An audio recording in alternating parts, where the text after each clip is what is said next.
அடுத்து வருவது southern India. அங்க கடல் மாதிரி ஒரு சின்ன விஷயம் கூட ட்ரெயின்களோட வழியில குறுக்க நிக்காது.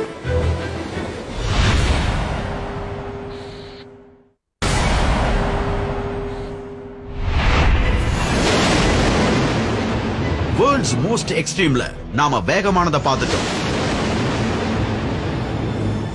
இப்ப நம்பர் 2ல இருக்கிறது சதர்ன் இந்தியால. இதுதான் வேர்ல்ட்ஸ் மோஸ்ட் எக்ஸ்போஸ்ட்.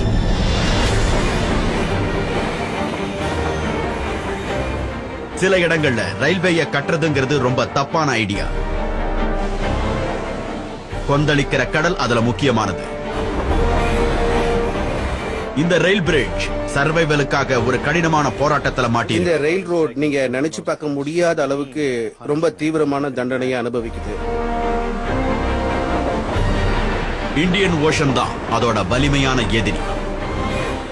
இந்த பிரிட்ஜில் தடம் புரண்டுச்சுன்னா அது மிகப்பெரிய பேரழிவை உண்டு பண்ணிடும். அது இன்னும் நின்னுகிட்டு இருக்கிற ஒரு அதிசயம். பாம்பன் பிரிட்ஜ் உலகத்தோட ரொம்ப எக்ஸ்போஸ்ட் ரயில்வே.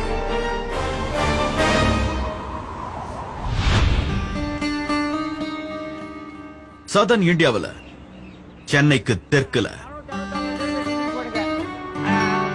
பாம்பன் பிரிட்ஜுக்கும் அழிவுக்கும் நடுவுல நிக்கிறது இந்த மெயின்டெனன்ஸ் டீம் தான்.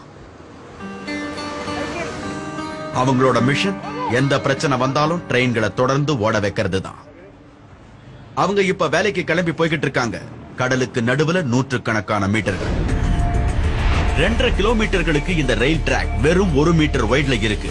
இது பேசஞ்சர்களையும் சரக்குகளையும் ராமேஸ்வரம் தீவுக்கும் மெயின்லாண்டுக்கும் நடுவுல எடுத்துக்கிட்டு போகுது. இதுக்கு அடியில தான் பலமான இந்தியன் ஓஷன் ஓடுது. இந்த ஜலசந்திக்கும் பாம்பன் பிரிட்ஜுக்கும் நடுவுல இருக்கிறது அதோட அமைப்பு தான்.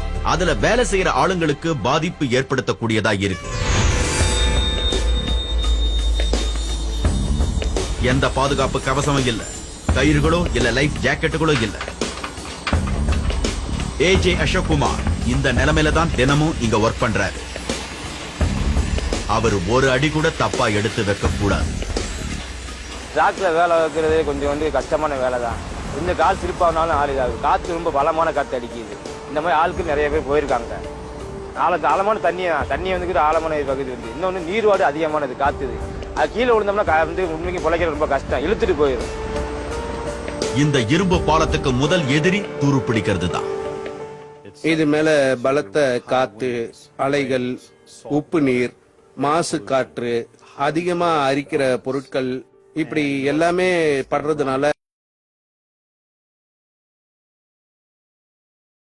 இருக்க அதிகமா அரிப்பு ஏற்பட்ட டிராக் துண்டுகளை அசோக் தினமும் சுரண்டி எடுக்கிறாரு. அப்புறம் அதை பெயிண்ட் அடிச்சு மூடுறாரு.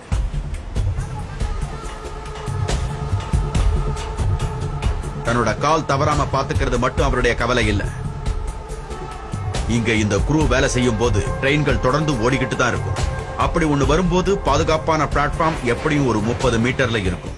இது இந்தியன் ரயில்வே சிஸ்டம்ல ஒரு அதிமுக்கியமான இணைப்பு. அதனாலதான் அது தொடர்ந்து வேலை செய்யவும், ஏதாவது பிரச்சனை ஆச்சுன்னா ரிப்பேர் செய்யவும் அதிக மெனக்கெடுறாங்க.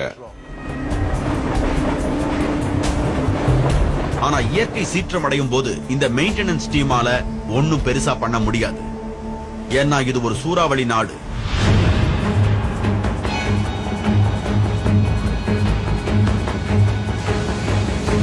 கடல்ல இருந்து ஒரு சூறாவளி வீசிச்சுன்னா உள்ளூர் மக்கள் எல்லாரும் செய்ய முடிஞ்சது பாலத்துக்கு ஒண்ணும் ஆகக்கூடாதுன்னு வேண்டிக்கிறது தான்.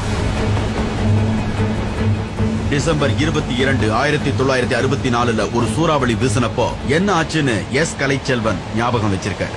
அந்த இரவு நேரத்துல மக்களுக்கு காற்று எவ்வளவு அடிக்குது, என்ன வரும்ன்றது தெரியல. எல்லாம் கதவடைச்சிட்டு உள்ள இருக்க போகும்போது அதிகமான காற்றுல வீட்டோட ஓடுகள் தூக்கப்பட்டது, தென்னை மரங்கள் அடியோடு பேர்க்கப்பட்டன, மரங்கள் எல்லாம் பேர்ந்து வந்தது. அடுத்த நாள் காலையில கிராம மக்கள் எந்த அளவுக்கு இழப்பு இருக்குன்னு பார்க்க வெளியே வந்தாங்க. 6 மணிக்கு தான் பார்க்க போகும்போது இந்த பாலங்கள்லாம் அடித்து செல்லப்பட்டதாக சொன்னாங்க மக்கள். அதோட எல்லாரும் இங்க பார்க்க போகும்போது எதுவுமே நடந்து தெரியல.